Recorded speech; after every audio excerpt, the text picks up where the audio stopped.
Salve, salve concurseiros de todo o Brasil, continuamos com a nossa super aula sobre inquérito policial. O que nós veremos agora? Veremos a notícia do crime, ou notícia criminis. O que vem a ser a notícia do crime primeiramente? Ora, é o conhecimento por parte da autoridade policial da ocorrência de um fato que tem características de uma infração penal. Por que tem características de uma infração penal? Porque talvez não seja uma infração penal. Não é? Quem define isso no final das contas é Ministério Público e juiz. O delegado, num primeiro momento, ele faz um juízo de tipicidade formal. Ele vai analisar se aquele fato ali, ao menos se parece com o crime, para iniciar o processo persecutório, a perseguição do crime, a persecutio criminis com a investigação. Se ele já de cara não identificar nenhum elemento que faça com que aquele fato, ao menos se pareça com o crime, ele já nem abre o inquérito policial, certo? Então a notícia do crime nada mais é do que o conhecimento por parte da autoridade policial de que ocorreu um fato e que esse fato talvez seja algo parecido, ao menos, com um fato delituoso, com um crime, por exemplo. Como é que eu posso classificar essa notícia criminis, notícia do crime? Primeiramente, com relação à possibilidade de poder identificá-la direta ou indiretamente por parte da autoridade policial. Esse é o critério. E com esse critério, eu tenho dois tipos de notícia criminis. O primeiro tipo de notícia criminis é aquele de cognição imediata. Como assim de cognição imediata, professor? É quando a autoridade policial e seus agentes têm conhecimento da ocorrência do crime por meios próprios. O indivíduo está andando pela rua e de repente vê um crime ocorrendo. Então, ele, por meios próprios, ele consegue identificar a ocorrência do crime. O segundo tipo de notícia criminis são as notícias criminis de cognição mediata ou indireta. Essa é a direta, essa é indireta, de cognição mediata. Como isso pode acontecer? Ora, primeiramente, o que vem a ser de cognição mediata? Quando outras pessoas trazem ao conhecimento da autoridade policial e seus agentes o conhecimento da ocorrência de um fato definido como crime. Então, quando por intermédio de outras pessoas se conhece a ocorrência desse fato, ela é considerada indireta. E quais são as formas? Os meios pelos quais a autoridade policial pode conhecer por intermédio de outras pessoas a ocorrência de um fato delituoso, um fato definido como crime. Primeiro, por intermédio de requerimento. Segundo a lei, quem pode requerer, ou seja, quem é que tem qualidade para tanto? A vítima ou representante legal. Então, ou a própria vítima, quando ela for capaz e maior de idade, ou se não for maior de idade ou for incapaz, o seu representante legal pode apresentar ao delegado o conhecimento da ocorrência de um fato delituoso. Detalhe o seguinte, que é bem interessante. Ó. Em caso de negativa por parte do delegado em abrir um inquérito policial, é possível um recurso administrativo, aquilo que o Código de Processo Penal chama de chefe de polícia, aquele que o Código de Processo Penal chama chefe de polícia. Quem é o chefe de polícia, professor? Isso muito provavelmente a banca não vai te cobrar. Por quê? Porque chefe de polícia pode ser o secretário de segurança, pode ser o delegado geral, ou seja, quem está acima da autoridade que decidiu de forma delegatória a possibilidade de abrir inquérito policial. Então, houve o requerimento por parte da vítima, certo? Ou de quem tem qualidade para representá-la. Houve o requerimento. Se por acaso o delegado não abrir, é possível então esse recurso. Um recurso aqui, ó, administrativo. Requerimento dá a ideia de pedido. Já a requisição dá a ideia de ordem.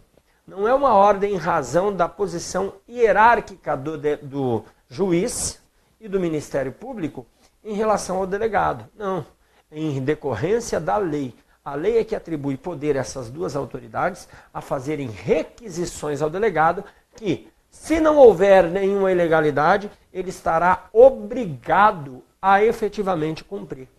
Então, primeiramente o requerimento, depois a requisição de quem? Do juiz ou do Ministério Público.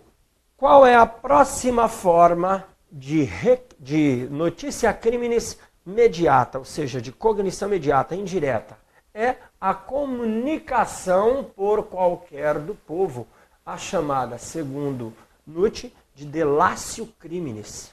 Então, qualquer do povo pode levar ao conhecimento da autoridade policial a ocorrência de um crime, de um fato definido como crime. Quando eu chamo de delatio criminis, eu poderei ter a delatio criminis ou a comunicação por qualquer do povo, chamada de qualificada, quando há identificação de quem comunica. Então, quem comunica se identifica, eu chamarei de qualificada. Ou ainda apócrifa ou inqualificada, quando não existe a identificação do denunciante, é a chamada denúncia anônima. Aqui uma observação muito importante.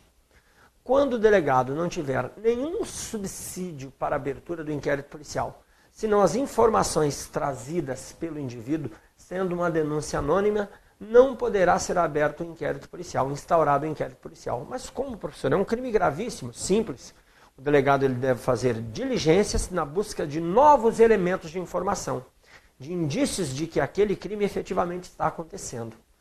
Como funciona então? Ora, tem o disque denúncia, o indivíduo vai lá e diz assim, ó, no meu bairro está ocorrendo tráfico ilícito de entorpecentes na esquina tal, da rua tal com a rua tal.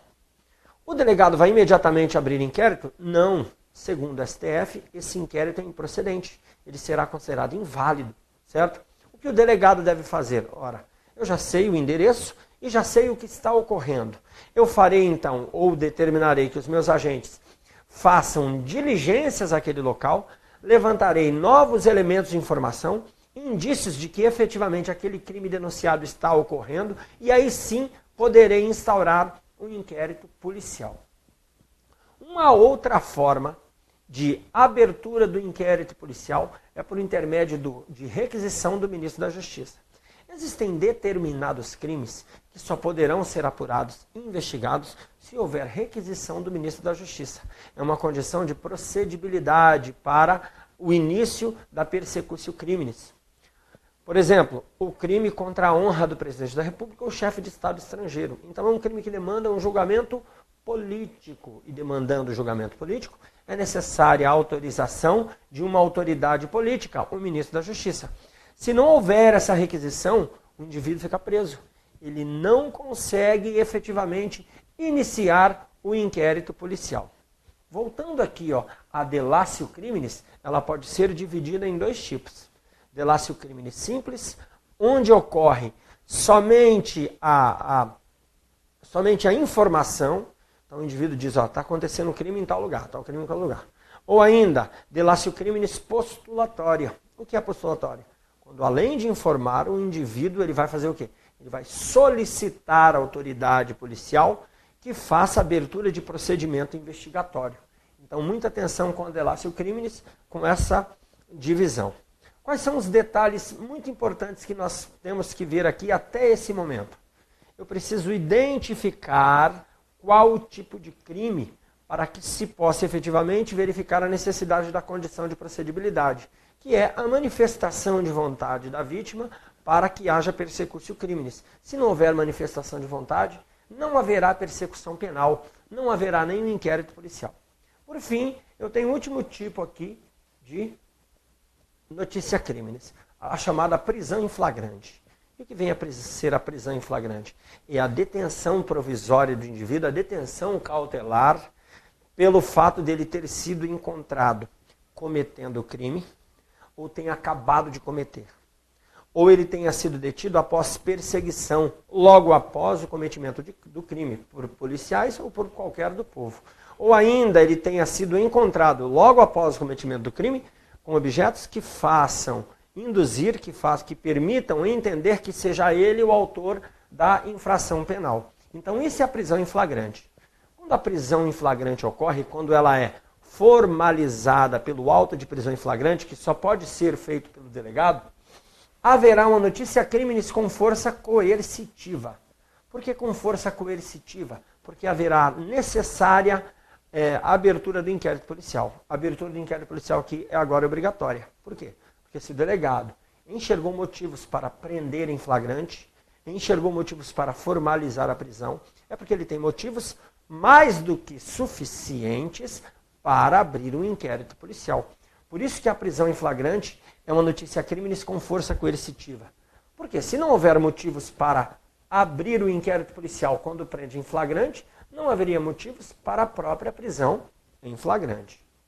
Quais são os destinatários da notícia do crime? 3 pessoas, a própria autoridade policial, como regra, o Ministério Público ou o juiz também podem ser destinatários da notícia do crime. Professor, o Ministério Público e o juiz não vão presidir o inquérito policial.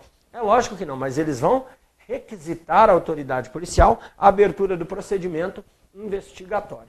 Vamos lá, procedimentos. Como é que funciona o inquérito policial? Grosso modo, tendo por base a lei. Primeiramente, a instauração. A instauração, como regra, é feita por um documento chamado portaria. Portaria emitida pelo próprio delegado, pela autoridade policial. Pode ser também pelo próprio auto de prisão em flagrante, ou ainda pela representação ou requerimento da vítima, se houver ali elementos suficientes que subsidiem a abertura do inquérito policial. Detalhe muito importante que na instauração deve haver a classificação do crime por espécie de ação penal. Mais uma vez, é necessário que sejam cumpridas as condições de procedibilidade, certo? Se existirem. Quando for um crime de ação penal pública condicionado à representação, nem mesmo a prisão em flagrante pode ser feita se não houver a manifestação de vontade, que é a chamada representação. Ou se for um crime de ação penal privada, deve haver o requerimento daquele que tem qualidade para tanto. Daí a necessidade efetiva de se fazer essa classificação, para verificar se necessário, existe ou não a condição de procedibilidade, que é a manifestação de vontade da vítima. Ou ainda, se for um crime que depende de requisição do ministro da Justiça, se essa requisição foi dada ou não. Olha o que diz o parágrafo 4º do artigo 5º. O inquérito nos crimes em que a ação pública depender de representação não poderá ser, sem ela, iniciado. Daí a necessidade dessa classificação. Um estupro contra uma pessoa maior e capaz de exprimir a sua vontade. É um crime de ação pública, porém condicionado à representação. Se não houver a representação, não haverá nem prisão em flagrante, quanto mais instauração de inquérito. Nos crimes de ação penal privada, a autoridade policial somente poderá preceder a inquérito a requerimento de quem tenha qualidade para intentá-la, ou seja, a própria vítima ou representante legal. Daí a necessidade de classificação dessa infração penal. Preste atenção no que diz aqui o artigo 5º, como será essa abertura nos crimes de ação penal pública. Como ele será iniciado? Primeiramente, de ofício. Como assim de ofício? Está lá no artigo 5º. Somente os crimes de ação penal pública incondicionada. Por quê? Porque o condicionado à representação haverá instauração quando houver a representação. Então, ele será aberto por si só, sem a manifestação de vontade de ninguém, sem depender de ninguém, se for somente ação penal pública incondicionada. Se for condicionada à representação, haverá a efetiva necessidade de apresentação. Mediante requisição da autoridade judiciária ou do Ministério Público, tem natureza de ordem. Requerimento do ofendido ou de quem tiver qualidade para representá-lo, que deverá conter. O que deve ter esse requerimento? É uma obrigatoriedade? Não, é uma sugestão. É o ideal que contenha. Se não tiver, não tem problema. O delegado é que vai providenciar elementos suficientes para o preenchimento dessas necessidades. Primeiro, a narração do fato com todas as circunstâncias. A individualização do indiciado, seus sinais característicos e as razões de convicção ou de presunção de ser ele o autor da infração ou os motivos de impossibilidade de o fazer. A nomeação das testemunhas com indicação de suas profissões e residência. São exemplos de informações que devem ter nesse requerimento. O requerimento não tem essa informação. Havendo a possibilidade do crime efetivamente ter ocorrido, deve o delegado providenciar para que essas informações e outras necessárias sejam, então, inseridas para a efetiva abertura do inquérito policial. De novo, do despacho que indeferir o requerimento à abertura do inquérito policial, caberá recurso para o chefe de polícia. Esse recurso é administrativo, não é um recurso judicial. Vamos lá. Comunicação de qualquer do povo, verbalmente ou por escrito, a chamada delatio criminis. Mais uma vez, qualquer do povo pode necessariamente chegar à autoridade policial e informar. Olha o que diz o parágrafo 3º do artigo 5º ainda. Qualquer pessoa do povo que tiver conhecimento da existência de infração penal em que caiba ação pública, poderá verbalmente ou por escrito comunicar à autoridade policial. Esta, verificada a procedência das informações, mandará instalar um inquérito. Só que aqui tem um detalhe. Eu tenho 2 tipos de ação penal pública. Quais são os 2 tipos? A incondicionada e a condicionada representação. No caso da condicionada representação, é necessária a apresentação da representação. Fique claro, hein? Estou repetindo várias vezes porque cai muito em prova. Se não houver a representação, não haverá possibilidade de abrir de ofício um inquérito policial. Ainda, a despeito de não estar previsto no artigo 5º, mas é necessário porque existe essa possibilidade, pode ser também solicitada a requisição do ministro da Justiça, quando esse crime depender dessa manifestação de vontade dessa autoridade. Pronto. O que nós veremos agora? Algumas situações em relação à abertura do inquérito policial. Nós vimos as possibilidades genéricas de abertura do inquérito policial. Ou seja, aquilo que a lei determina de forma genérica, de ofício, quando o crime for de ação penal pública incondicionada, ou ainda por requisição das autoridades, vice Ministério Público e juiz, requerimento do ofendido. Só que aqui existem algumas situações que devem ser observadas, algumas regras específicas. Primeira situação, crimes cometidos por membro do Poder Judiciário ou membro do Ministério Público. Como funciona? Olha o que diz a Lei Complementar 35, de 14 de março de 1979, parágrafo único. Quando no recurso de investigação houver indício de prática de crime do magistrado, se o juiz estiver envolvido, a autoridade policial civil militar remeterá os respectivos autos ao tribunal ou órgão especial competente para o julgamento, a fim de que prossiga na investigação. Então ele não poderá prosseguir na investigação. Quem fará a investigação será o próprio Poder Judiciário, certo? Então, se você é um delegado de polícia, você vai ser um delegado de polícia, aí você começa a investigar um crime.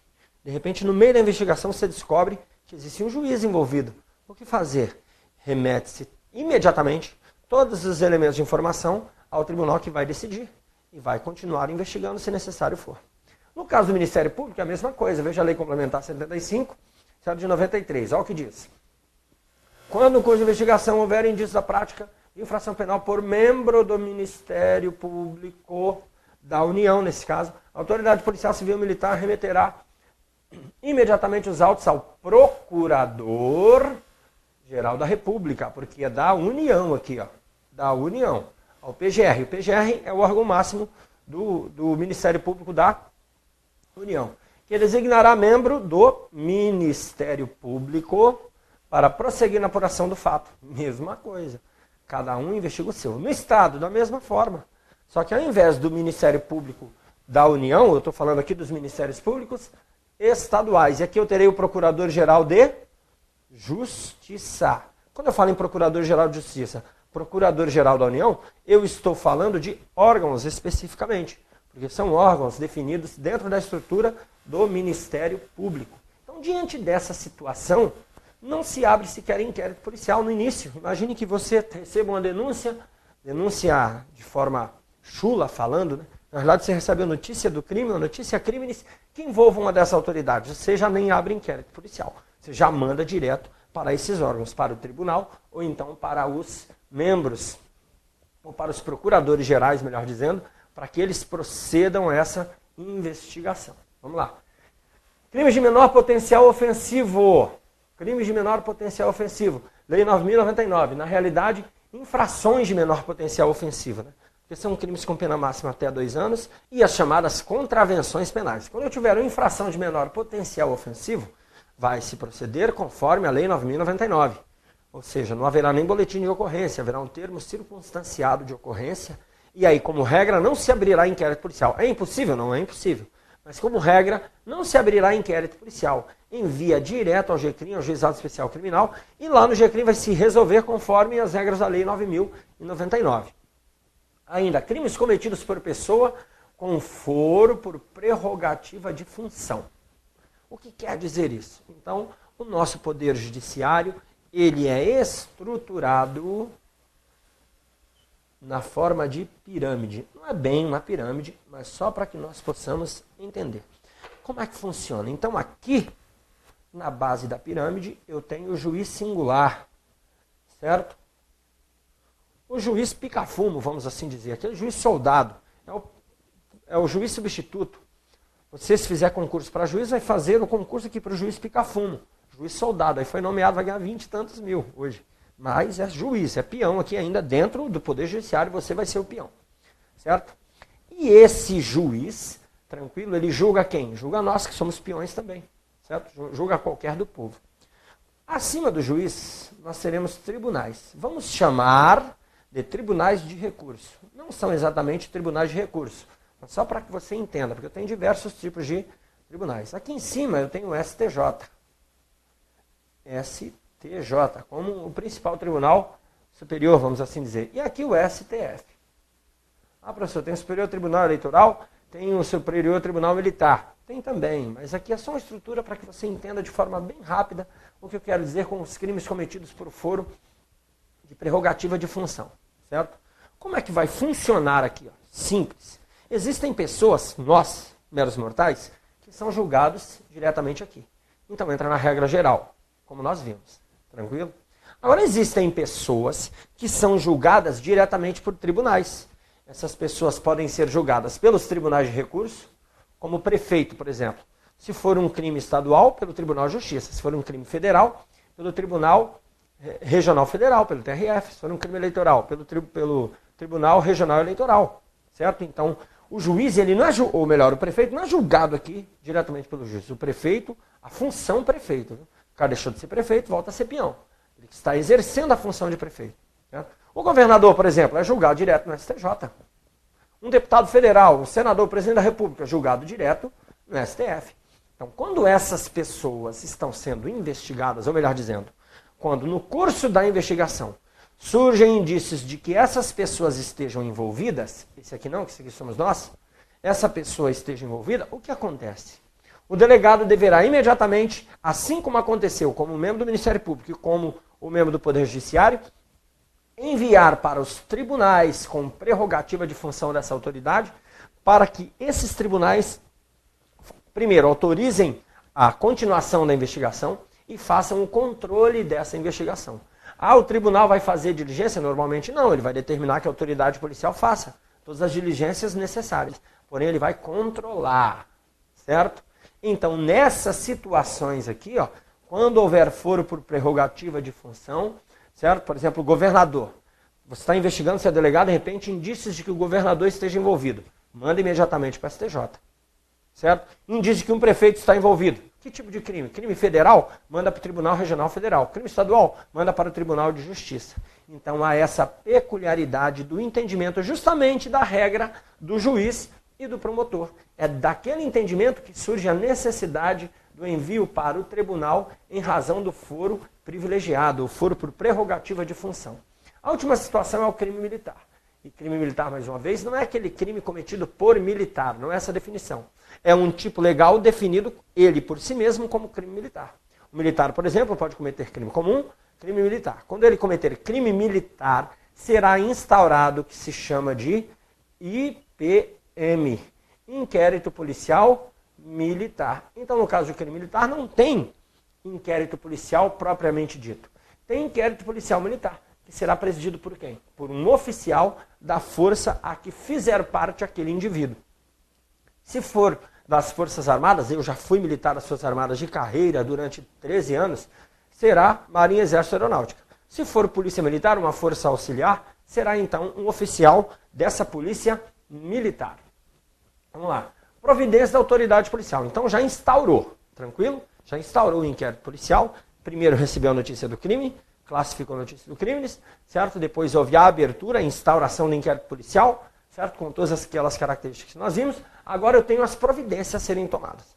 O inquérito policial ele é por natureza discricionário, ou seja, o seu presidente, quem vai presidir o inquérito, que é o delegado de polícia, ele terá uma margem de discricionariedade, de oportunidade e conveniência para cumprir aquilo que está dentro da lei. Ele tem uma margem legal a cumprir. E o artigo 6º do CPP traz um rol que não é taxativo, é um rol exemplificativo daquilo que pode ser cumprido como diligência.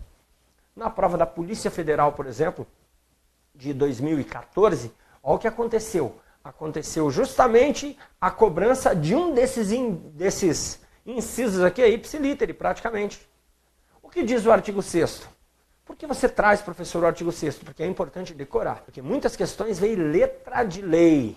É importante você saber a letra de lei. Olha o que diz aqui o artigo 6º. Logo que tiver conhecimento da prática da infração penal, a autoridade policial deverá, 1. Dirigir-se ao local providenciando para que não se altere o estado de conservação das coisas até a chegada dos peritos criminais. Apreender objetos que tiverem relação com o fato, após liberado pelos peritos criminais. Escolher todas as provas que servirem para o esclarecimento do fato e suas circunstâncias. Ouvir o ofendido. Ouvir o indiciado com observância no que for aplicável do disposto no capítulo 3 do título 7, que versa sobre o interrogatório judicial. O que for possível aplicar aqui deve ser aplicado. Devendo o respectivo termo ser ter assinado por 2 testemunhas que lhe tenham ouvido a leitura. Proceder a reconhecimento de pessoas, coisas e acariação. Determinar, se for o caso, que se proceda a exame de corpo de delito e a outras perícias. Salvo engano, foi isso aqui que caiu na prova. Copiou e colou, jogou lá. Ordenar a identificação do indiciado pelos processos datiloscópicos, se possível, e fazer juntar aos autos sua folha de antecedentes. Averiguar a vida pregressa do indiciado sob o ponto de vista individual, familiar e social, sua condição econômica, sua atitude e estado de ânimos antes e depois do crime e durante ele, ou quaisquer outros elementos que contribuírem para a apreciação do seu temperamento e caráter. Professor, vai ter que cumprir exatamente isso aqui? Não, isso é só um manual, um roteiro para que o indivíduo possa seguir, para que o delegado possa seguir, ter uma orientação. Olha o que diz o artigo 7º. Para verificar a possibilidade de haver a infração sido praticada de determinado modo, a autoridade policial deverá proceder à reprodução simulada dos fatos, desde que esta não contrarie a moralidade pública ou a ordem pública. É a reconstituição do crime. O indivíduo é obrigado a participar? Não é obrigado a participar da reconstituição efetivamente, em função do princípio nemo tenetur sed tegere, ou seja, ninguém é obrigado a produzir prova contra si. Então são meros exemplos do que pode ser cumprido. Com exceção da perícia, quando o crime deixar vestígio, aquele crime chamado não transeunte, o resto é praticamente uma discricionariedade por parte do delegado. O encerramento do inquérito policial é por intermédio daquilo que se chama de relatório. O delegado nunca arquivará inquérito policial. Por quê? Porque ele não poderá desistir do inquérito. O inquérito é indisponível. Então ele efetivamente deverá fazer um relatório. Mesmo que seja o relatório mais sucinto, mesmo que seja para dizer que não encontrou nada, mesmo que seja para dizer que o indivíduo é inocente na opinião dele, ele deve fazer o relatório. Olha o que diz o artigo 10, parágrafo 1º. A autoridade fará minucioso relatório do que tiver sido apurado e enviará ao juiz competente. Então, quem recebe é o juiz. No relatório, poderá a autoridade indicar testemunhas que não tiverem sido inquiridas, mencionando o lugar onde possam ser encontradas. Os instrumentos do crime, bem como os objetos que interessam à prova, acompanharão os autos do inquérito. Isso quer dizer que, no que for possível, tudo acompanhará o auto do inquérito para servir de subsídio para uma futura ação penal na persecução crimes. Olha o que diz o artigo 12. O inquérito policial acompanhará a denúncia ou queixa. O que é a denúncia ou queixa? É a inicial acusatória. É aquilo que provoca o juiz para o início da ação penal. Sempre que servir de base a uma ou outra. Então, servindo de base, sempre a acompanhará. E assim se encerra, então, o inquérito policial. O relatório deve ser, em regra, imparcial, deve se ater aos fatos, não deve fazer juízo de valor. O delegado não deve dizer, eu acho isso, eu acho aquilo. Deve relatar o que foi dito em relação aos fatos. Existe uma exceção prevista em lei, na lei de drogas, na lei 11.343, que instaura o Sistema Nacional Antidrogas, né, de 23 de agosto de 2006. Olha o que diz aqui, ó, o seu artigo 52. Fim dos prazos a que se refere o artigo 51, a autoridade policial judiciária remetendo os autos ao inquérito, os autos do inquérito ao juízo, relatará sumariamente as circunstâncias do fato, justificando as razões que levaram à classificação do delito. Porque eu posso classificar o delito como posse ou como tráfico. Encontrei o cara com 5 quilos, certo, de drogas, de cocaína. Não, é para o meu uso pessoal. Eu comprei já para o ano inteiro. Para 10 anos eu já comprei. Opa, será que cola? Então ele vai ter que justificar porque enquadrou aquilo como tráfico. Indicando a quantidade, a natureza e substância do produto apreendido, o local e as condições em que se desenvolveu a ação criminosa, as circunstâncias da prisão, a conduta, a qualificação e os antecedentes do agente, ou requererá sua devolução para a realização de diligências necessárias. Então é uma exceção. Professor, o delegado está sendo parcial no sentido de beneficiar o réu? Não nesse sentido, mas está emitindo uma opinião. Ele está emitindo opinião. E a regra é que não se emita opinião em relatório de inquérito policial. Quem tem que ter opinião e tirar conclusões é o parquê, é o Ministério Público, que é o titular da ação penal, ou o particular. Possibilidades no encerramento. O que acontece com o encerramento e o envio consequente ao Poder Judiciário? Se for um crime de ação penal pública, vai abrir vistas ao MP, que é o titular da ação penal, o Ministério Público, certo? Ele vai ou oferecer denúncia, opa, já tenho tudo que eu preciso para formar a minha opinião delicti, opinião sobre delito. Eu tenho prova de existência do crime, insuficiência de autoria, ofereço denúncia. Ou então o Ministério Público pode requerer a devolução, e não está bom, mas eu acho que é possível salvar isso aqui, esse inquérito, e oferecer denúncia ainda. Olha o que diz o artigo 16. O Ministério Público não poderá requerer a devolução do inquérito à autoridade policial, como regra, senão para novas diligências imprescindíveis ao oferecimento da denúncia. Porque se forem meramente protelatórias, o juiz pode indeferir esses pedidos. Ele pode ainda, diante de determinadas circunstâncias, como nós aprenderemos, requerer o arquivamento do inquérito policial ao juiz. Não, realmente eu me convenci de que não foi crime, ou que não há indício suficiente de autoria, ou de que não há a mínima possibilidade de entrar com essa ação penal. Então eu posso pedir o arquivamento do inquérito policial. Se for um crime de ação penal privada, é um pouquinho diferente. Olha o que diz o artigo 19.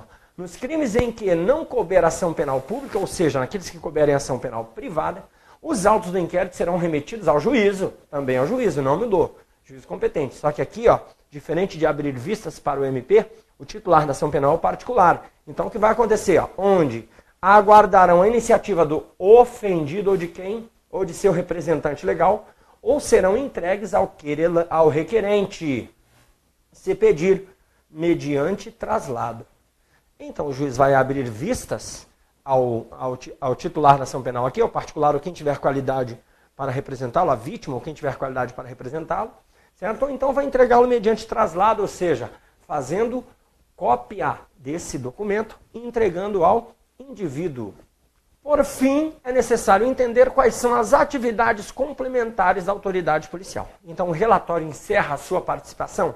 Talvez sim, talvez não. Se necessário for, talvez seja necessário que ele continue trabalhando no caso, mesmo apresentando ali o relatório. Olha o que diz o artigo 10.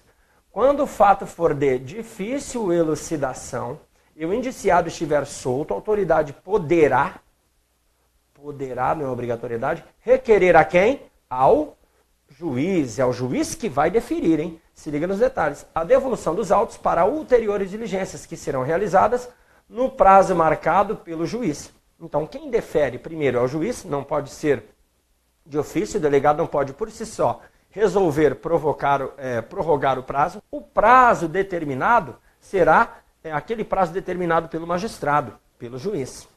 Ao que incumbirá ainda a autoridade policial, segundo o artigo 13 do CPP. Fornecer às autoridades judiciárias as informações necessárias à instrução e julgamento do processo. Opa! Então, tudo aquilo que precisar, o Ministério Público está ali, certo? O juiz está... O que precisa aqui? Precisa disso. O delegado, providencia para mim. Providencia tal informação. preciso de perícia, preciso de outras provas, preciso que você faça uma busca e apreensão. Ora, atividade complementar para fornecer às autoridades, à autoridade judiciária, as informações necessárias à instrução e julgamento do processo. Realizar as diligências requisitadas pelo juiz ou pelo Ministério Público, um pouco redundante, mas pode cair na prova conforme a letra da lei. Cumprir os mandados de prisão expedidos pela autoridade judiciária, representar acerca da prisão preventiva. Representar é opinar. O delegado ele pensa assim, ó, ele analisando as condições, ele diz, ó, o ideal é que se prendesse preventivamente esse indivíduo. Quem decide pela prisão? O Poder Judiciário. O delegado nunca prenderá ninguém por si só, sem um mandado, ou que não esteja em flagrante delito. Terminamos aqui a nossa aula. Foco na sua aprovação.